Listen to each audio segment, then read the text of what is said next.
5 seconds.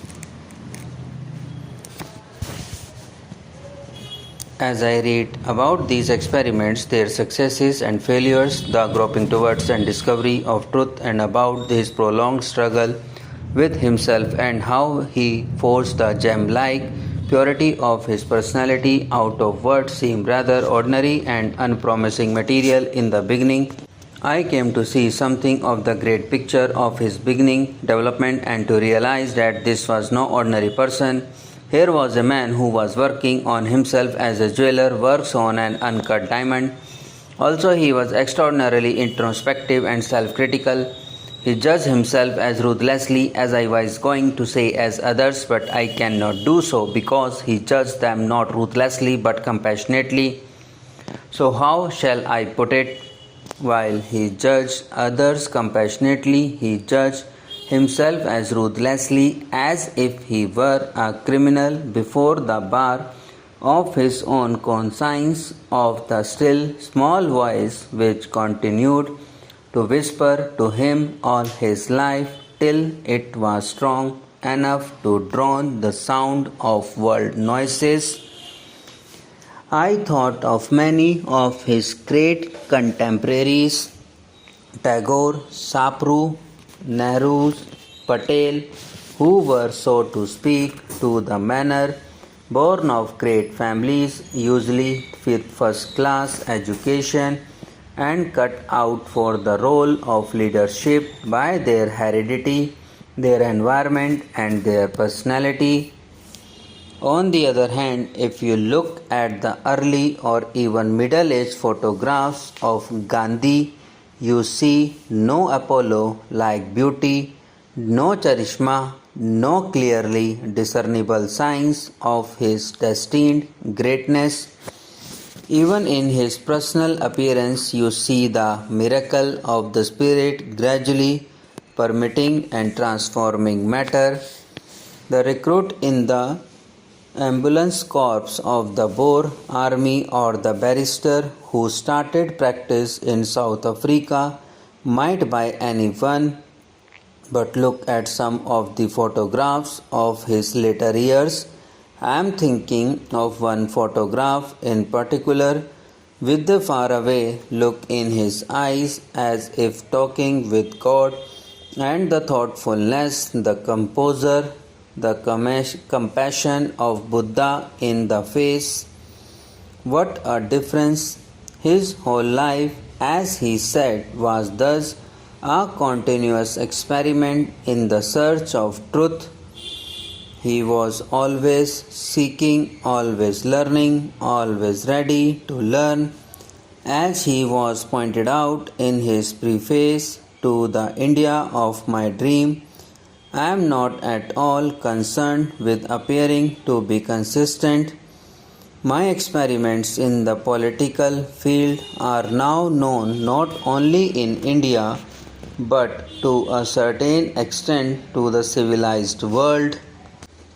In my search after truth, I have discovered many new ideas and learnt many new things.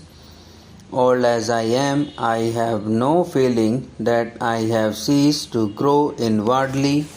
So weighing every step he took in the political as well as in other fields in the scale of moral values, he grew not only in mind, which is not so rare, but also in the power of the spirit, working out an amazing harmony in what are usually considered discordant elements in most men's personality.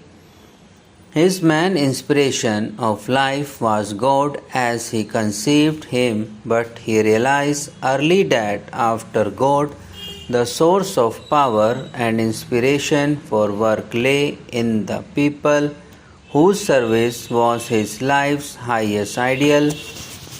He could not serve them fully unless he was able to identify himself with them completely to such an extent that they could irresistibly feel one with him.